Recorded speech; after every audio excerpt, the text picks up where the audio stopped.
اردو کور کے معزز دوستوں، میں ہوں ماجد ملک اور آپ تمام دیکھنے اور سننے والوں کو السلام علیکم۔ ناظرین گرامی، فوزیہ علی ILO انٹرنیشنل لیبر آرگنائزیشن کی ملازم ہے۔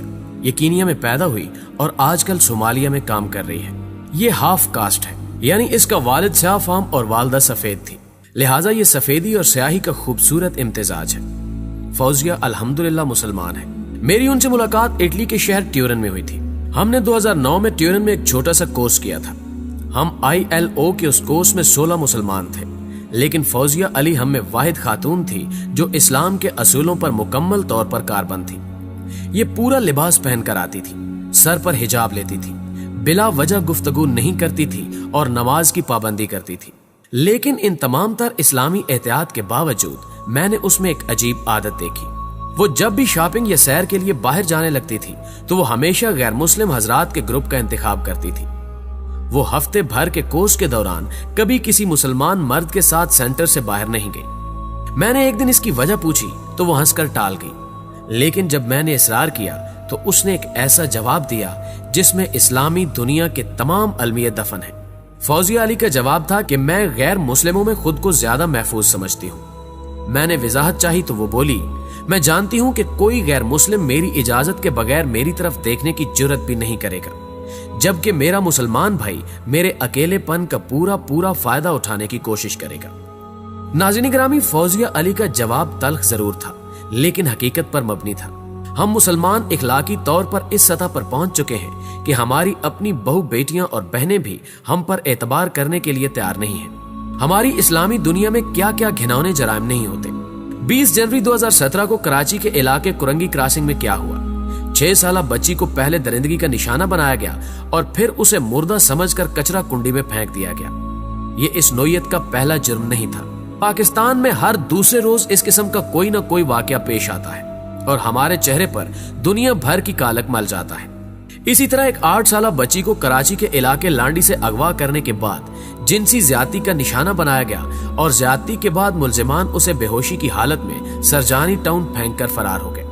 اسی طرح 18 جولائی 2017 کو ملتان میں جرگے کے حکم پر 12 سالہ لڑکی کے ریپ کے بدلے 17 سالہ لڑکی کو ہوس کا نشانہ بنایا گیا، جبکہ اس مقابلے میں پورے یورپ، کینیڈا، آسٹریلیا اور غیر مسلم مشرق بعید میں 10 سال تک اس نوعیت کا کوئی واقعہ پیش نہیں آتا۔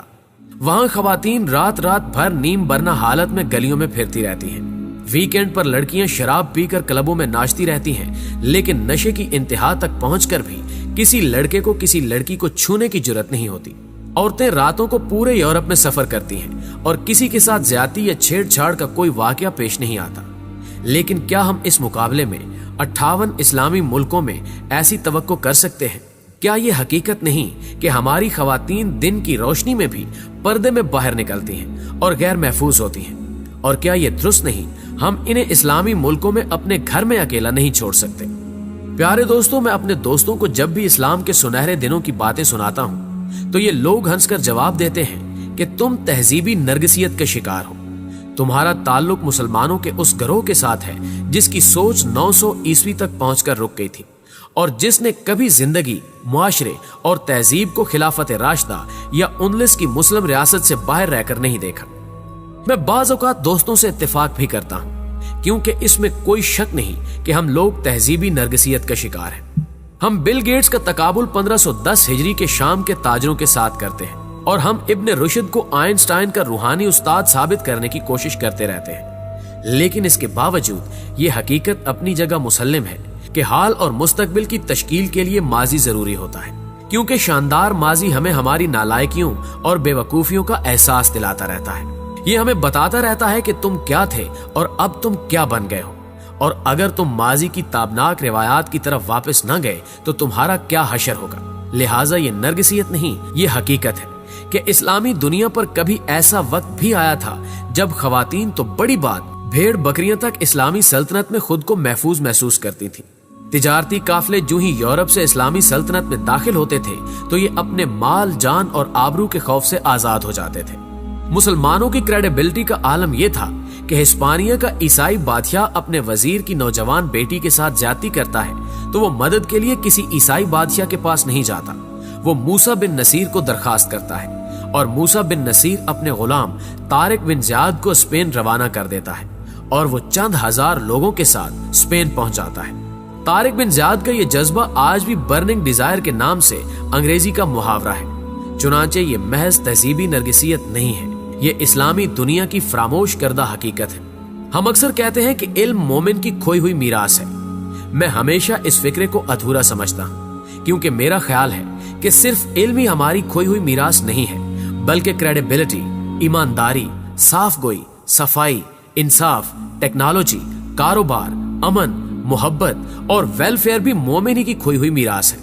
حاملہ خواتین کے لیے وظیفہ ہو، دودھ پیتے بچوں کے لیے وظیفہ ہو یا لازمی اور مفت تعلیم ہو، شہروں، قصبوں اور دیہات میں اسٹریٹ لائٹس، واٹر سپلائی، سڑکوں کی تعمیر، بازار، منڈیاں اور شاپنگ سینٹرز ہوں یا پھر دنیا کے باقاعدہ تجارتی ضابطے، یونیورسٹیاں، رصد گاہیں، آزاد اور خود مختار عدلیہ، خواتین کے حقوق، غیر مسلموں کو عبادت اور اپنی تہذیب کے مطابق زندگی گزارنے کی اجازت ہو، یا پھر دنیا کی پہلی منجنیق، پہلی نیوی، پہلی ریگولر آرمی، پولیس کا پہلا دستہ، پہلا ڈاک خانہ، خواتین کے پہلے تعلیمی ادارے، جانوروں کے لیے پہلا شفا خانہ، گلیوں اور محلوں کی صفائی کے لیے سینیٹیشن کا پہلا نظام، دنیا کی پہلی پبلک لائبریری، سائنسدانوں اور علماء کے لیے وظائف کی پہلی اسکیم، پہلی پبلک ٹرانسپورٹ، خواتین کے لیے پہلا بازار، معذوروں کی خدمت کا پہلا ڈپارٹمنٹ، دنیا کا پہلا پاگل خانہ، یتیموں، بیواؤں اور مسکینوں کی مدد کا پہلا ادارہ ہو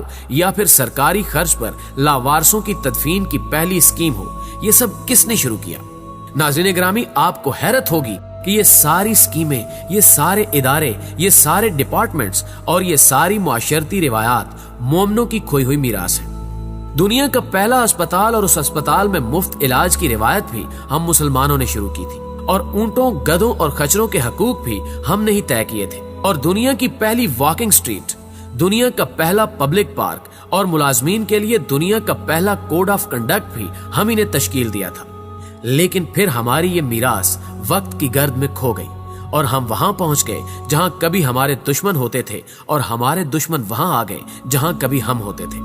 چنانچہ آج ہم نے تعلیم حاصل کرنی ہو، علاج کرانا ہو، شاپنگ کرنی ہو، حتیٰ کہ ہم نے امن کے ساتھ زندگی بھی گزارنی ہو، تو ہم مکہ، مدینہ اور کم کی بجائے California, Washington, new York, London, Paris, Frankfurt اور ٹوکیو جاتے ہیں۔ ہم اور ہماری بچیاں مسجدوں میں محفوظ نہیں ہیں، لیکن یہ لندن، پیرس اور واشنگٹن میں آزادانہ گھوم سکتی ہیں۔ روم کی سڑکوں، سینٹرل لندن اور امریکہ کی موٹر ویز پر کوئی غیر مسلم صدر، وزیر اعظم یا آرمی چیف زیادہ سپیڈ میں گاڑی چلانے کا رسک نہیں لے سکتا، لیکن اسلامی دنیا میں بڑے بڑے لوگوں کے چھوٹے چھوٹے ملازمین بھی بڑے بڑے قانون توڑ دیتے ہیں، اور کوئی ان کی طرف آنکھ اٹھا کر نہیں دیکھتا۔ ناظرین گرامی، یورپ کے بادشاہ، صدر اور وزیر اعظم اپنے لان کی گھاس خود کاٹتے ہیں، لیکن اسلامی دنیا کے حکمرانوں نے جرابیں تک پہننے کے لیے بھی ملازم رکھے ہوئے ہیں۔ ہمارے خانہ کعبہ میں طواف کے دوران لوگوں کی جیبیں کٹ جاتی ہیں، لوگ احرام باندھ کر دوسرے مسلمان بھائیوں کے بیگ چوری کر لیتے ہیں، اور حاجی احراموں میں ہیروئن چھپا کر سعودی عرب پہنچ جاتے ہیں۔ پوری اسلامی دنیا میں خواتین اور بچوں پر تشدد ہوتا ہے، ہماری مسجدوں کے استنجا خانوں کے قریب سے گزرنا محال ہوتا ہے۔ پوری اسلامی دنیا میں خالص دوا نہیں ملتی، ہم لوگ آب زمزم میں بھی ملاوٹ سے باز نہیں آتے، ہم جنازوں کے دوران دوسروں کی جیبیں کاٹ لیتے ہیں، اور ہماری تعلیمی حالت یہ ہے کہ ہم پوری اسلامی دنیا میں بین الاقوامی معیار کی ایک بھی یونیورسٹی نہیں بنا سکے۔ ہم غلاف کعبہ کے لیے دھاگا اور رنگ بھی یہودی کمپنیوں سے خریدتے ہیں، ہمارے لیے تسبیحاں اور جائے نماز چین بناتا ہے، اور ہم نمازوں کے اوقات طے کرنے کے لیے یہودیوں کے تشکیل کردہ نظاموں کے محتاج ہیں۔ یہ کیا ہے؟ یہ ہماری کھوئی ہوئی میراث ہے۔ اسلام نے ہمیں برداشت، رواداری، کرٹسی، تحمل اور شائستگی بھی دی تھی، لیکن ہم نے یہ میراث بھی کھو دی۔ چنانچہ آج پاکستان جیسے اسلامی ملک میں غیر مسلم بھی محفوظ نہیں ہیں، اور شیعہ کے ہاتھوں سنی اور سنیوں کے ہاتھوں شیعہ بھی مر رہے ہیں۔ آج مسلمان پر خودکش حملے کر رہے ہیں، مسجدوں اور قبرستانوں میں بم دھماکے ہو رہے ہیں۔ آج دنیا کا ہر اسلامی ملک غیر محفوظ اور بے امن ہے۔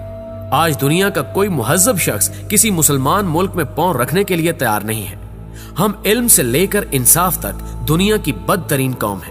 یہ ہماری کھوئی ہوئی میراثیں ہیں، یہ جب تک ہمیں واپس نہیں ملیں گی، ہم اس وقت تک اقوام عالم کی دہلیز پر گداگری کرتے رہیں گے۔